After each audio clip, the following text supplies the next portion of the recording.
step, and some people are making a step onto a college campus, some people are making a step out of the hallowed halls of YULA, and it's crazy out there. Okay, it's a jungle, and there's certain very subliminal, insidious things that you're going to be privy to. And I want everyone in this room, when you come to the end of this journey called life, to be a victor and not to be a victim. And I can tell you that I have been involved in many, I think representation was to some extent, many situations of people who land up dating someone who is not Jewish, and there's a lot of trauma, there's a lot of emotions. I'm involved right now in one of the most high profile Jewish families where the daughter is dating someone who's not Jewish. We're going to go through all the dynamics, and the most important thing I think that I'd like to really dispel, okay, and if I do this, I'll be in a huge success, is every single person sitting in this room had preconceived ideas, I think, as to why we don't marry out of the faith. Okay? The reason why you're supposed to marry someone who's Jewish, I think a lot of people harbor the erroneous notion of why we don't marry someone who's not Jewish. Okay. So with that in mind, let me give you a little bit of background so that you understand I come from, I think, a much broader background than most, and have spent many years studying everything from the Pew Report, all the major population census that have come out every 10 years in the United States. So very quickly, born in South Africa, my first 2 degrees in South Africa, I produced the biggest music concerts in South Africa's history. At the time, the biggest anti-apartheid music concert, 1985, 120,000 people. It was called Concert in the Park. This is all online if you want to see it. In 1985, Paul Simon flew out to South Africa. It was the beginning of an album called Graceland, which is a big African music song. If you hear the song, amazing album. So I co-produced that with someone else. Fast forward, I then went to Keble College, Oxford University, came back to South Africa, and I got a scholarship to go to Harvard. When I was at Harvard Law School, so just to give you a panoramic view of who was in my life, because nothing happens by accident. So I sat here in family law, 2 seats away was Barack Obama. In my business law class, I sat with Rockefeller, Rothschild, Sununu, Benetton, as in, that was my class, okay? I'm some schnook from South Africa, grew up with no money, no fancy legacy, and this is the people that I was surrounded by. And that's relevant as the story progresses, because you understand these very high profile people. I don't know ever what happened to Barack Obama, who's interested in politics. I don't know if he did anything in his life, but a lot of these people went on to achieve various things.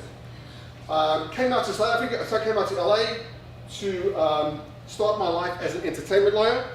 My very first case, clueless, green, 25 years old, the blood was flying. I get past a manila folder with a name at the back, Janet Jackson, which was my first case as a lawyer. So Janet wanted to do an African-American version of a movie called A Star Is Born.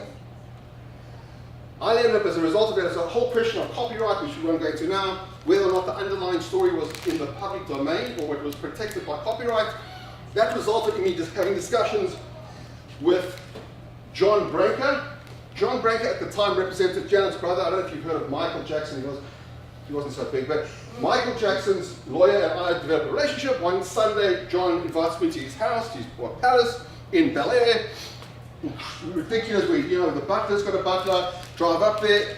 The who's who in the music world was there.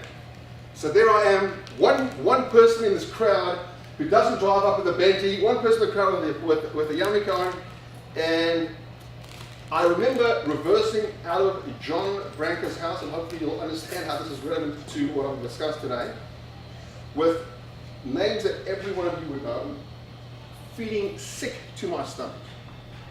Because I've never seen people so unhappy, so confused, and just a mess. And these are the people that are the front page of People magazine. These are the people on the front page of every single newspaper.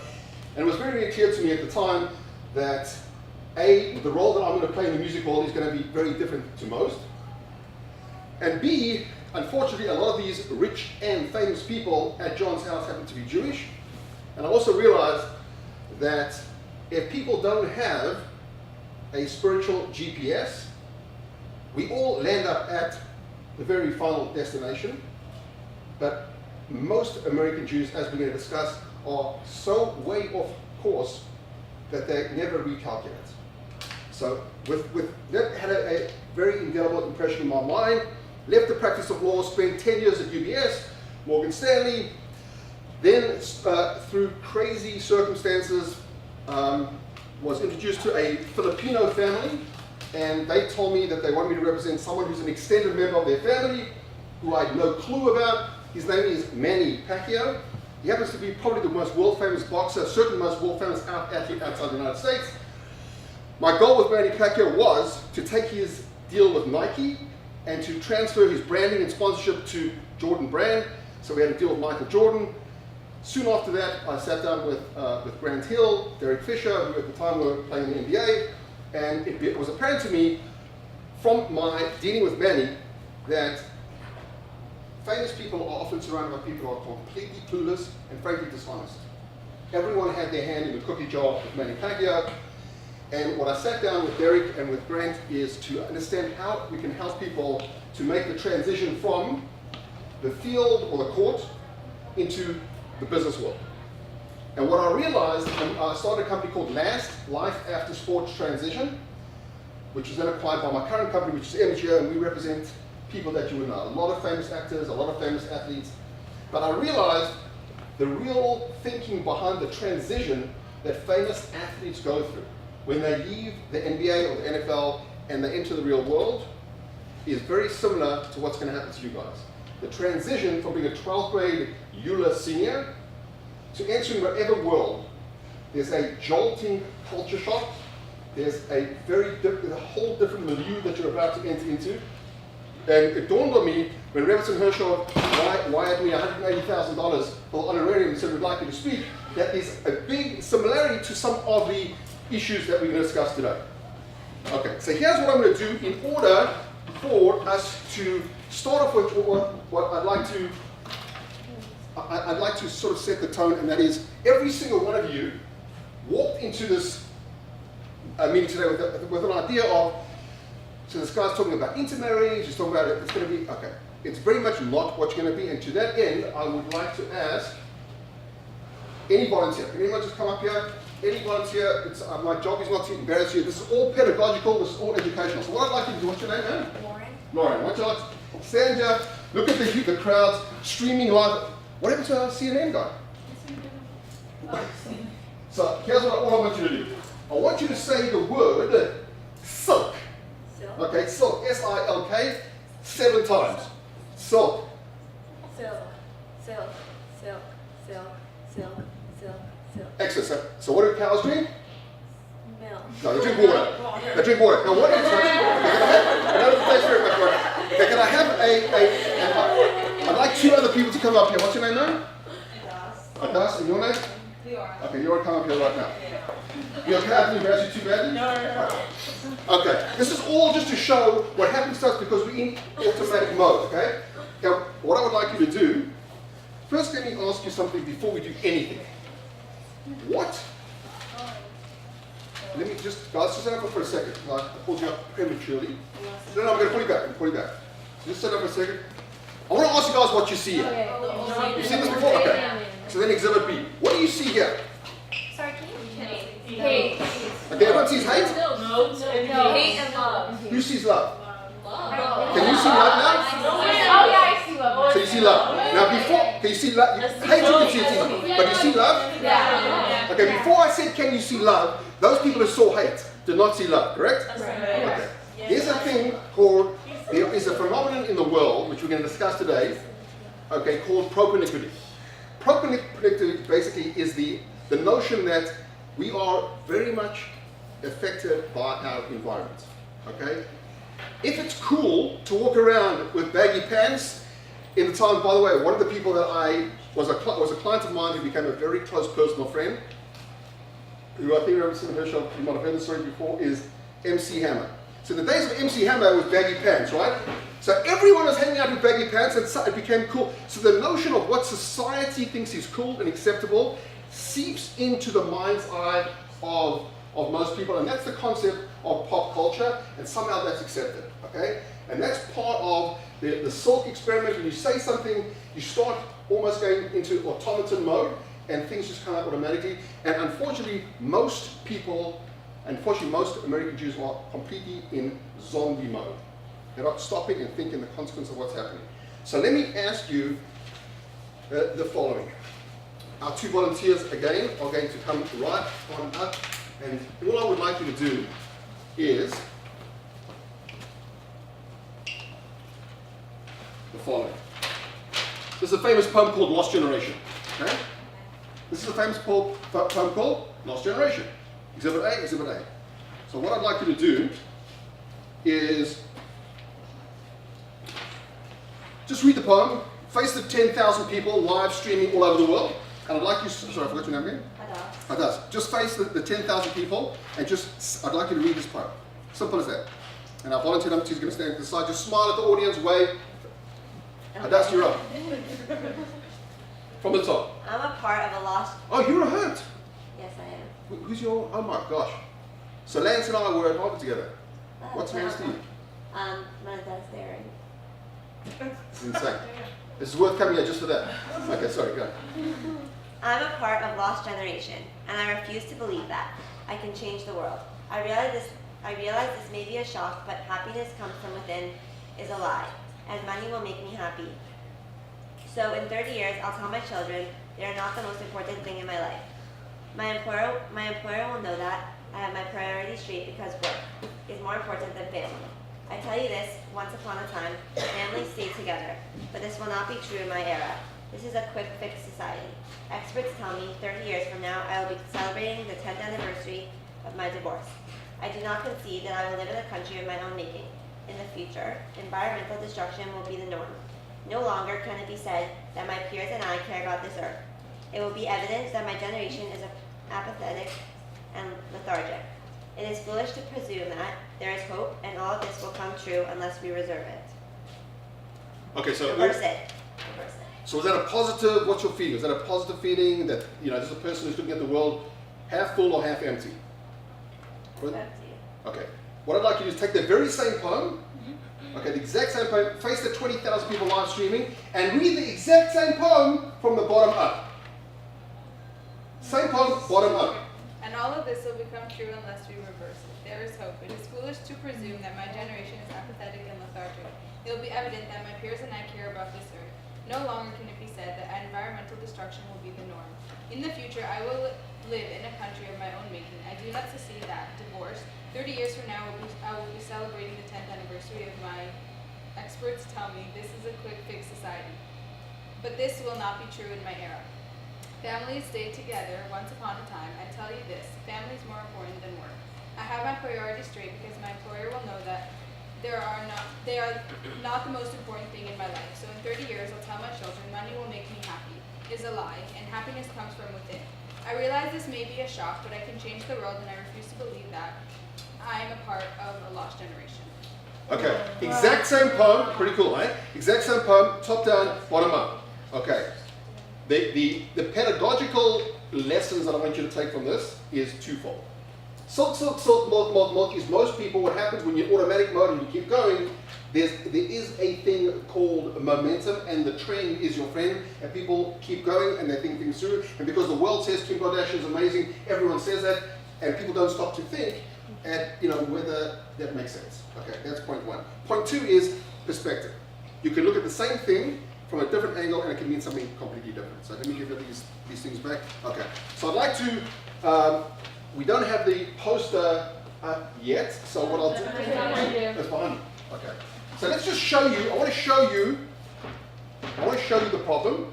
This is not a statistical demographic class. I've given this, to demographers and sociologists, so that's not the purpose of, but I just want to show you the impact of what's going on in America today. The numbers behind you are extrapolated from the 2013 Pew Report, which is the biggest census ever done in the United States. Myself and Richard Horowitz were the only people, to the best of our knowledge, that actually took the raw data. We bought the raw data, we worked with the top people from Brandeis and the top people from Brown University, and we cut and pasted, sliced and diced. Here's what's going on in America today, okay? In the completely secular world, 85% of couples are intermarried. In the Reform, those affiliated to Reform, it's 79. Now, this is an aberration. The 24% is a lot higher, but we have to be statistically honest, and it's based on a very skewed sample size, which I don't have time to go into. Clearly, Orthodox is a drop in the bucket, and that's also an anomaly. And 0%, at least in the sample that we reviewed, were intermarried. Let's look at the average amount of children per woman in each denomination.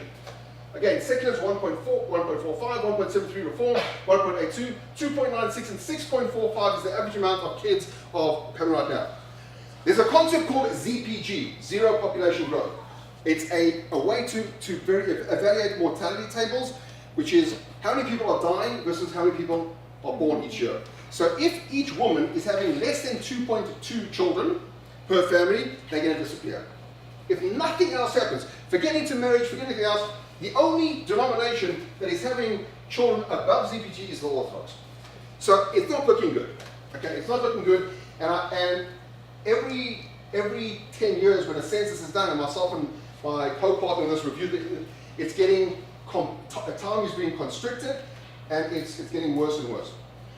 Now I'll tell you what we've done, and I've been involved in outreach for 25, 30 years. So we had a meeting recently, and I'll come to all questions in a second, at the Age of Convention, where we developed a concept called spiritual triage.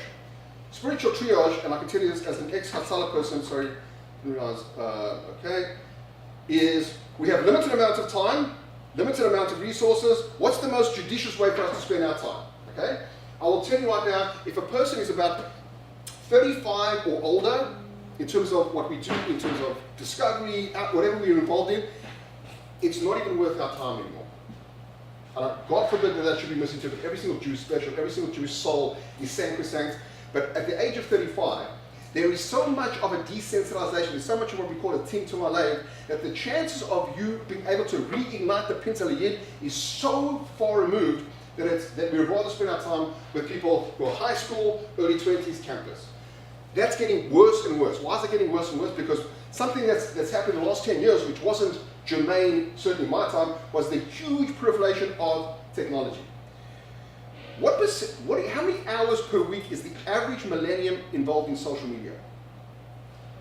20, yeah. It's higher than 2. It's crazy. But isn't it 10 hours per day on It's average? insane, right? 10 hours per day on average, so what's that by And television, actually television is becoming less because everything's streaming today.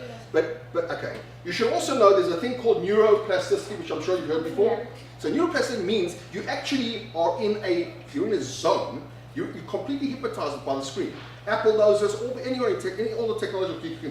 So people are sitting there and they don't realize in a passive modality they are repositories for whatever is being said to them, but they never question it. And what's being sold, unfortunately, is far from the truth. So before I take any questions, here's what I want to really launch in today. And this is, I think, before I speak to anyone, I always think, who's the audience and who, firstly, if I was you, what would I want to hear? And what's the most important answer? So there's 2 questions. Can any of you guys tell me what is the cause of assimilation in America? Everyone says that. You're an extremely... What did he say? What's your name? Internet. Intermarriage, you said? Still, what's your name? Oh, what's your name? Hold on. My name's Samantha. And what the answer was, I thought you said intermarriage. Yeah. Okay. Everyone says that. What's the cause of assimilation? Intermarriage. Good try, wrong. Anyone else? Fantastic try, good come. What's the cause of assimilation in America? We see this as a spiritual genocide. Most Americans are falling off the spiritual abyss. I flew across the entire world for exactly 36 hours and flew back. Obviously, this is one of the most important things facing the Jewish world today. Most people say it's intermarriage. Okay, that's another very famous answer, and it's good, but we're not quite the answer I'm looking for. Again, the question is, what is the cause of assimilation in America? We've stated the facts. Clearly, I didn't make this up. I'm not showing you this chart with any glee or triumphalism. Believe me, it pains my heart. I wouldn't be dedicating my life to this if I didn't care. And by the way, everything I'm talking about, afterwards, if you want to give me an email, whatever, I can send you all of this. I mean, it's all online. All of our research is online. So, but you don't have to take notes. Again, most people say intermarriage or apathy. So I would stipulate and I would say that, in all of our internal discussions, this seems to be the consensus. The reason why there is assimilation in the United States is really ignorance. It's ignorance. What I mean by ignorance is that the average American Jew doesn't know what it means to be a Jew. And unless you, and this is why we're in the hallowed halls, unless you have a Jewish education, unless you understand why you are a Jew, there is no reason not to marry Matthew or Cindy down the road. So my first question is, what is the reason for assimilation? Most people say it's intermarriage or apathy. I posited the fact that it's ignorance, and the only way to dispel ignorance is education. The flip side of the question is, what is the reason why you are not supposed to marry a Gentile man? Again, this is a very standard answer that I give is pretty much what we are educated to believe, and I want you to be very, very sharp about this, because you're now about to enter, a few months from now, a very different chapter of your life. Are you asking like in terms of Judaism or like in general? However you hear the question. Because I mean, for women it's not as big of a problem because your kids will still be Jewish if you marry a non. That's true. But for men it's a bigger problem. That's a very good point. That's a very good point. So just, I'm going to come to the second, that's a very, very good point, and that's why actually I like speaking to the YULA girls, because the tribal affiliation is patrilineal, the neshama is through the mother. And so regardless of what happens, the woman, the child will be Jewish, but I'll also show you the percentage of people who are intermarried that land up themselves intermarrying is off the charts. Off the charts. And I've been involved in, I would say, literally hundreds of intermarriage couples where they say, Rabbi, you don't understand, there's tolerance, we're going to have the tree, we're going to have the menorah, we're going to have the rabbi, we're going to have the Santa. That's not reality. Okay? Yeah. In that case, the child is so confused. Child's Growing complete. up in a home where you have a Christmas tree next to a menorah, it's not fair to the child. It's not fair to child. You're 100% correct, and I can give you some statistics, but you're 100% correct. You're 100% correct. Okay, so again, the first question was, what causes assimilation? The answer that usually comes back is intermarriage and everything. You said, no, it's ignorance. What do you mean by ignorance? People don't know what it means to be a Jew. The only way that you really understand it is through a Jewish education. The second question I ask is, why can't you go out there and marry Luke or Matthew? Because they'll destroy the next one. Okay, so usually people, okay, that's a common answer because you then are going to break the chain. Okay? Different value system, different culture. Okay, this is getting there, a little bit of a different value system. Then your kids won't marry.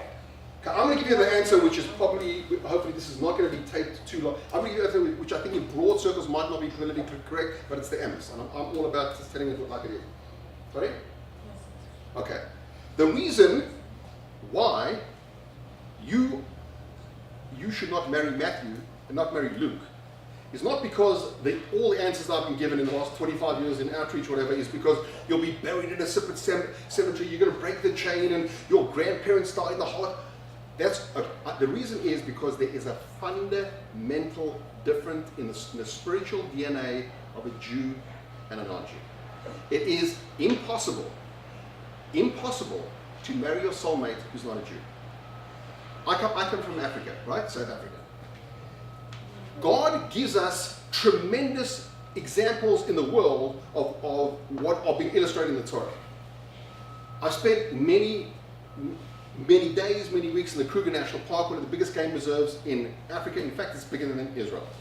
I have yet to see an elephant walking with an impala. I've yet to see a springbok walking with a kuru. I've yet to see a lion with a tiger. There's a fundamental different role that an elephant plays in the ecology, in the zoological world, than does a giraffe. The role of a Jew and a Gentile is so fundamentally different that you cannot possibly fulfill your life mission unless you are going to complete your half, so to speak, by the male part of your neshama. So let me give you a little bit deeper. The Gemara says that 20 plus 20, before a person is born, the vlad, the zygote is taken before the kisar kavod, whatever this means, and it says who this person is going to marry. Okay, and so-called the macro destiny of this person. Your zivug rishon or zivug sheni, which we can't get into now, it can only be something that's going to connect with your neshama. Now, there are 7.7 billion people on the planet. Out of those 7.7 billion, 14.2 million are Jews. Okay, we were hand-picked by the Almighty to be princes and princesses, to be the benchmark of morality, to be the light unto the nations, to be the people that are actually going to be the leaders of changing the world and bring it to its final destiny. Why would we possibly want to be like the billions of other people and say, I'm glad you made me one of the most sacrosanct part of the royal family, but I'd rather be the janitor, and how does that happen? So let's touch on how that really happens. The reason why you're not marrying Mark and Luke, and why a guy is not marrying Bambi or Cindy, is not because they're horrible people. My partners are Gentiles, they're fantastic people, but they have a fundamentally different role in the world.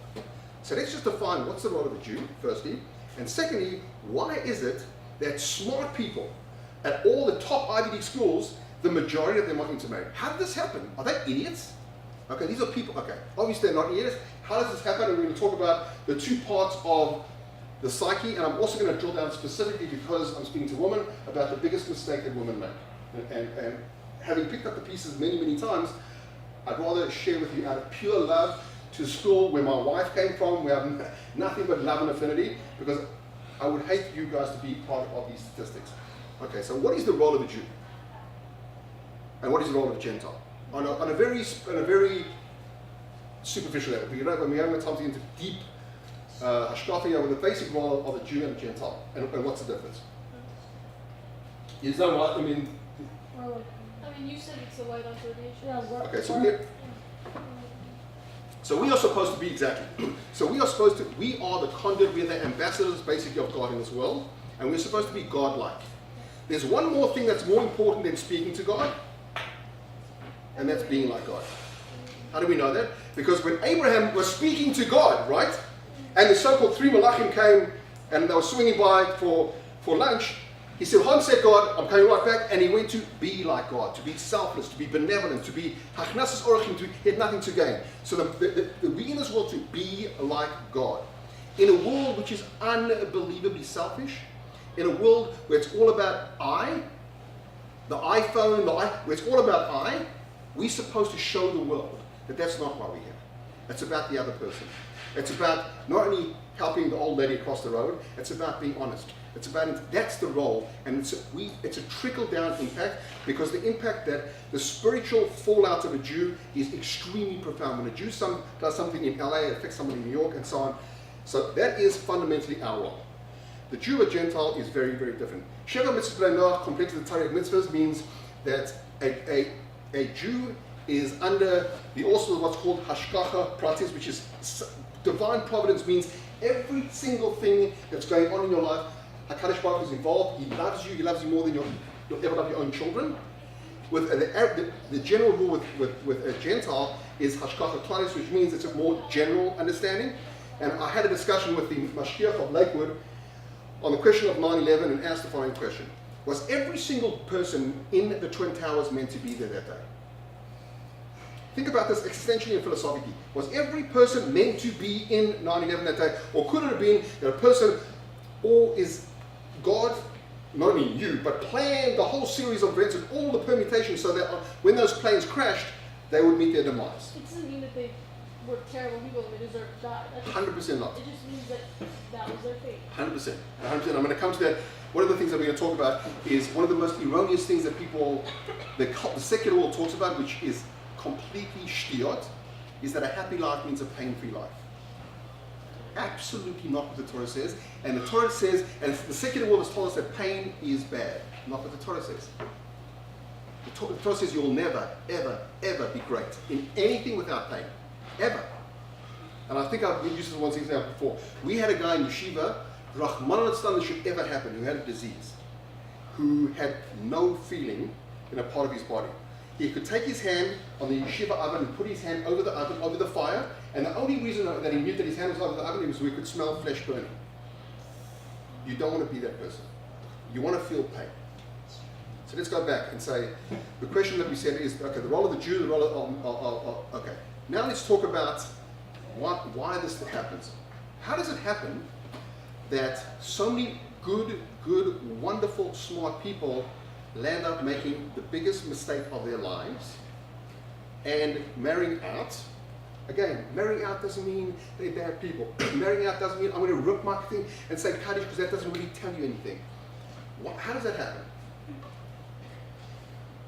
So one of the reasons is as follows. Why did the rabbis, as in Chazal, set up gedarim, set up fences? Why did the rabbis want to make sure that there's not too much informal kind of partying between Jews and non-Jews? Is it because we racist? Is it because we holier than thou? Is it because we don't think they're cool? So one of the reasons is that there's two parts of the human psyche, right? There's the head and the heart. As soon as the heart is triggered, and when emotions start to develop, it will color the internet and will definitely give you a jaundiced view of the internet. I've been involved in many situations where extremely wonderful, phenomenal young women that I've known their family, who land up in whatever, second, third year college, and I get this 911 call, Rabbi Gordon, you got to, and they've been dating this person, and these are people in top Ivy League schools, and they come from solid families. There's three questions that I ask them, and it's not, I'm the last person on this planet that's judgmental. It's purely to make a point. Point number one is, when you met this person at the university fraternity, whatever, it seems to be something common, you had some kind of a rapport with them. At some point, I'm assuming that it developed into a physical relationship, correct? Is that correct? So the only reason, well, not the only, one of the main reasons why there's the whole gather of concept of Shomer gear is as soon as there's a physical touch, people don't realize when you touch somebody, you release a chemical. That's the reason, by the way, and I'll tell you this as a Hatzalah person, because you women, I can't, this is how we come to a scene at a triage situation. The first thing you do is you take the person's hand and you put your hand testing their pulse. Now, you have to test their vitals, that's part of your job, but what else are we doing? You're holding them. So there's been a lot of research that's shown what happens to the heart when a person is held. It beats faster. If they actually calm down. When you want to soothe a person, watch animals. Look at a dog licking another dog, and there's something which there is a chemical. I can go through, again, I'll send you all the stuff online which we've done, because I'm trying to get through a lot of stuff, and you actually feel completely different.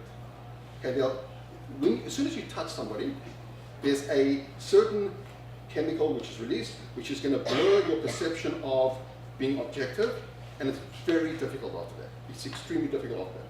And that's the reason, one of the reasons why the whole idea is we're not some kind of antiquated middle-aged geeks that are trying to be, live fiddle on the roof, and that's the reason why a man and woman don't have a physical relationship before they're married. We're not, keep up with the times, that's nuts. Is because God obviously knew, because He created us, He knows our DNA, and He created the body, and He created the emotions, and that's one of the things that causes this slippery slope. So the first thing is, the secular world says you live and learn. The Torah says the exact opposite. You learn, and then you gotta live. Why would you want to live and learn?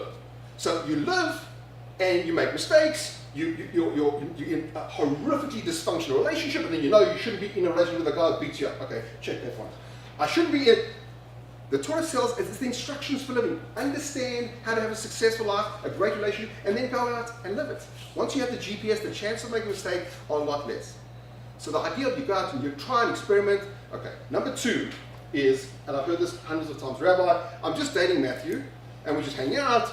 It's weird, I'm away from my family, I never would marry. Are you kidding me? You know my family for all these years. I mean, this is just whatever, it's a friendship. Again, there's a notion of familiarity.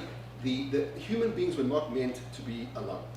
Okay? Adam Arishon, there's a whole thing of, unfortunately, talking about an existential crisis that Adam Arishon went through before Chava was born. We were not meant to be alone, and we try, and if you ever see, how does a person sleep? You sleep in the fetal position. What is the fetal position? That's how you were in your mommy's tummy. Yeah. Okay, that's the notion of being soothed and being in a war. We don't want to be alone.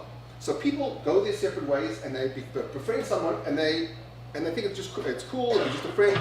Again, it's very difficult once you start becoming even emotionally intimate with a person to not realize that it becomes a slippery slope. So the first thing, why does this happen, is because A, people don't understand that we have very different roles, that a Jew has a very different role. They're not horrible people, they're great people, they're wonderful people. Number two is because a relationship, be it emotionally or physically intimate, then when those walls come down, it's extremely, extremely difficult. No matter what anyone says to you, the cognitive dissonance kicks in.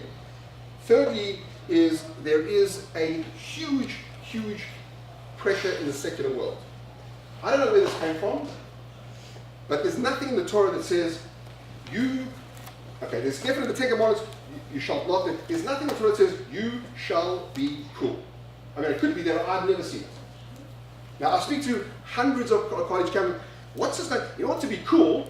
I've got to date a guy who wears his baseball cap backwards and he knows how to sing Drake's lyrics off by heart. That's cool, right?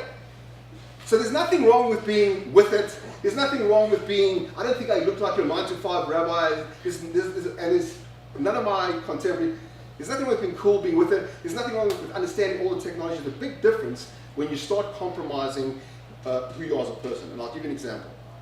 At work, I'm often around people and somebody who, whatever, doesn't realize I'm sitting in the kitchen or whatever, and makes an off-color joke, and they see me and they call me Antony, my English name, and say, oh, I'm sorry, Antony.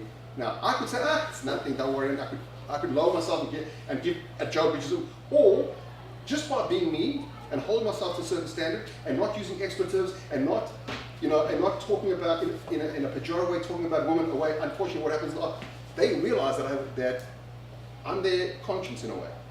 Don't lower yourself. Don't lower yourself. The people sitting in this room are the future of the Jewish world. I'm going to take questions. I'm going to tell you a story and we wrap up. We'll take questions and then the standing ovation. The people in this room are the future of the Jewish world. Why do I say that? A, because of your age. B, you happen to be in an amazing school. Okay? YULA, and I've spoken to many in your house, YULA happens to be a place where there is its reputation as very cutting edge in terms of its secular education, very cutting edge in terms of its extramurals. You've got people like Rabbi Chanan, who's world renowned. It's a phenomenal school, okay?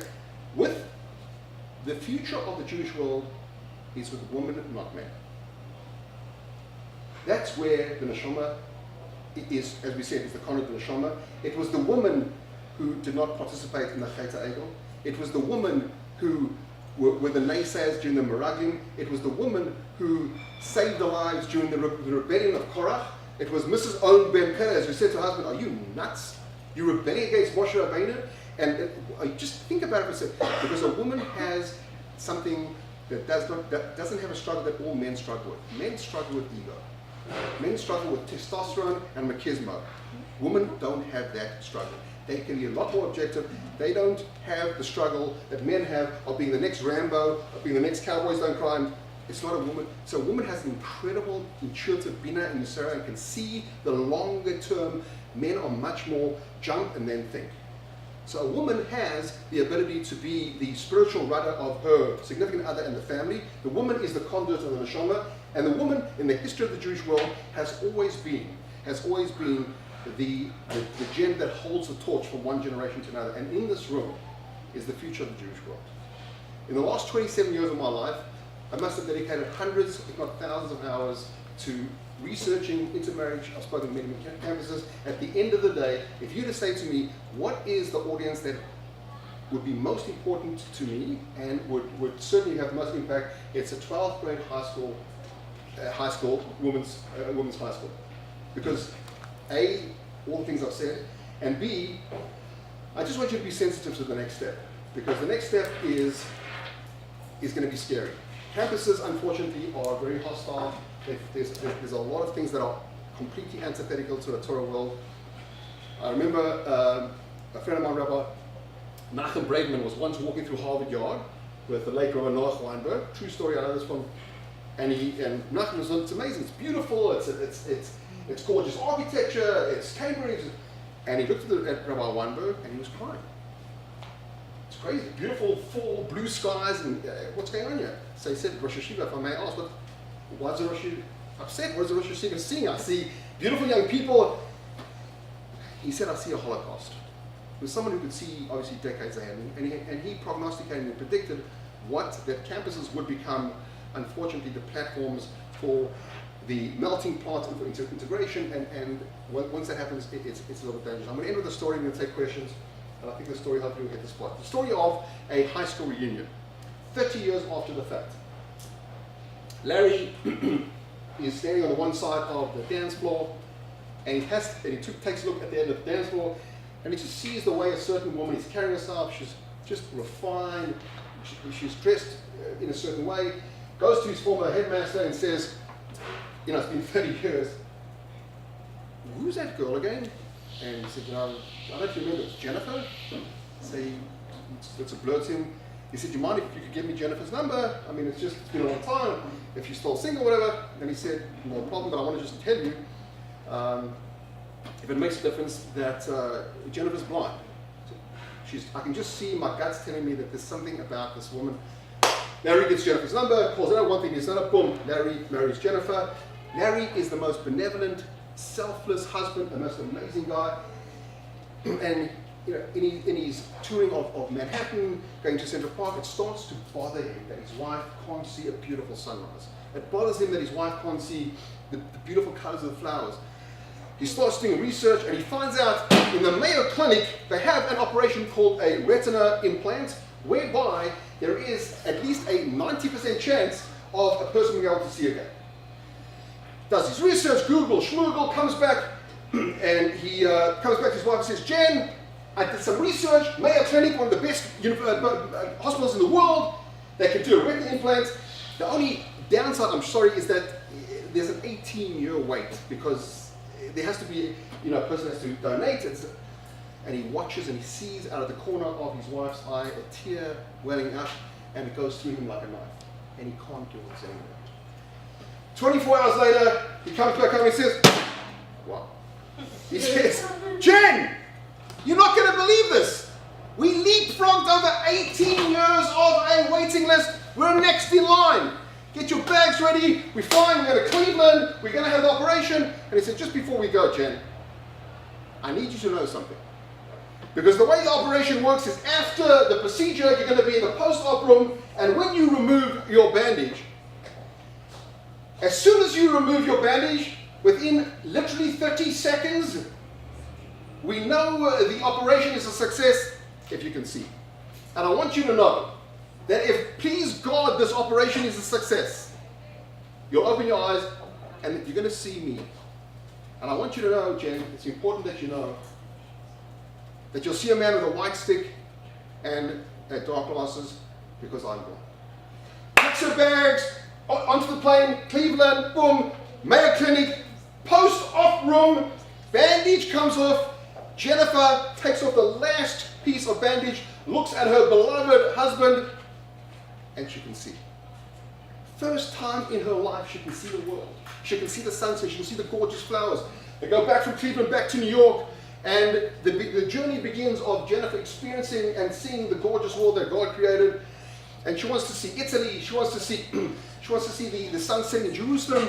And after a while, she's schlepping her husband around with a bit of a ball on a chain. It's a bit of a hassle, and it's grinding on her, and she's torn. And she comes home one day, and she says, Larry, this is the worst, it's the hardest decision I've ever made in my life. I just can't go like this. I don't even know how to say it, but I have to have a divorce. I can't go through my life like this. Larry is the sweetest guy, only wants her to be happy. He says, Jen, if that's what it'll take you to be happy, he calls his brother to pick him up, and he says, he leaves a little note on the pillow in the master bedroom. And as his brother picks him up, he says, Jen, all I want you to do is to read that letter very slowly. Click. The door behind him closes. His brother carries him, guides him to the car. Jennifer goes up the stairs, rips open the envelope, and this is what the letter said. This is what the letter said. Dear Jen, I love you more than words can say. I only want you to be happy. There's one thing, and one thing only, that I'm asking. Please, Jen, look after those eyes, because, Jen, they were my eyes. Before God created the world, He blew in a part of himself into us, and before everyone comes down to this journey, he says one thing: look after that neshama. That's all I'm asking. Look after that neshama. I've created 613 ways that you can look after, but at the end of the day, that's all I am asking. Everything you learn is about just look after that neshama. And after 120 years, we will come back, and we will either have the sterling, or we're going to all see the movie of our lives. It's up to you, the people sitting in this room, whether the movie you see is the cut version or the uncut version. The cut version is God gives you a tremendous amount of time to do tshuva, to go back and white out things that you would regret or be embarrassed about. But God, most importantly, is rooting for you. Because the future of the Jewish world is in this room.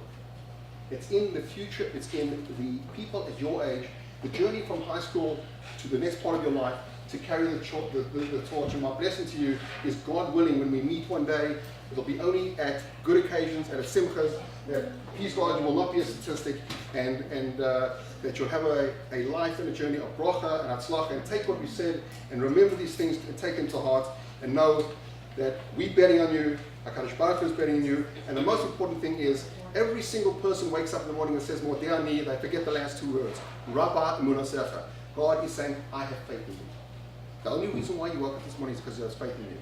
He's got faith in you, he's rooting for you. Take the torch out of YULA to wherever you're going to go in your life, light the torch, walk proud, and thank you for your time. Questions, thoughts, comments? Yes, ma'am. I just wanted to know, like, have you done statistics with, like, conversion? Yeah. Meaning, what percentage of people who convert to Judaism? Yeah, we have those things. Because, like, I know it's one thing to intermarry into a family where there's, like, a different religion in Judaism, but isn't it also good to intermarry and then intermarry and add people to the religion? It's a very well-known question. It's a very famous question. So Judaism, nowhere in the Torah does it say that we should. In fact, we prohibit it from proselytizing. You will never find a person at least who understands Torah on a tomato box in Times Square with a bullhorn saying, "All ye home come." That's not our role. So number one, that's not our role. I know this very well because I've had friends when I was in UBS. I had a friend who was a Mormon, and one of my friends at Goldman Sachs told me that the manager at Goldman Sachs, they specifically hire Mormons. Why? Because they all of them spend 2 years going maybe to South America, and they go on this sponsor, and they understand rejection more than anyone else, because they have hundreds of doors thrown in their face, or when they step people on the phone to cold call, they're impervious to that. We don't believe in proselytizing. In fact, when a person comes to Judaism, I want to be respectful of the next speaker as well.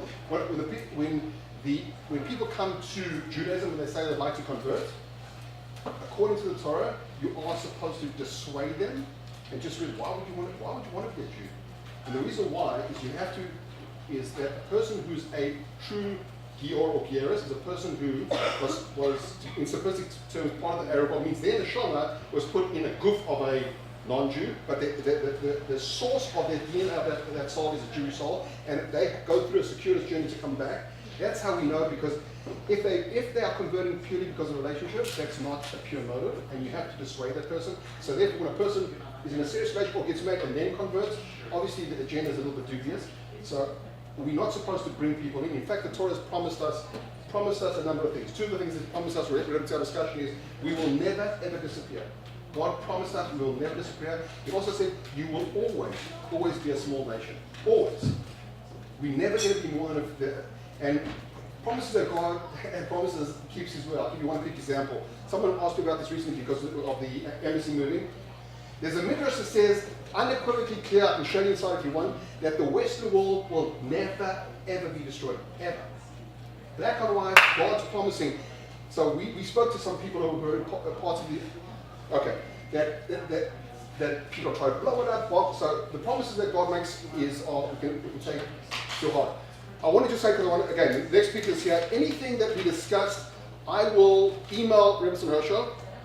The statistics that we discussed, a number of the things that we went through, the websites, all that, and by all means, she can disseminate it. Again, thank you for your time. It's always special being back with you.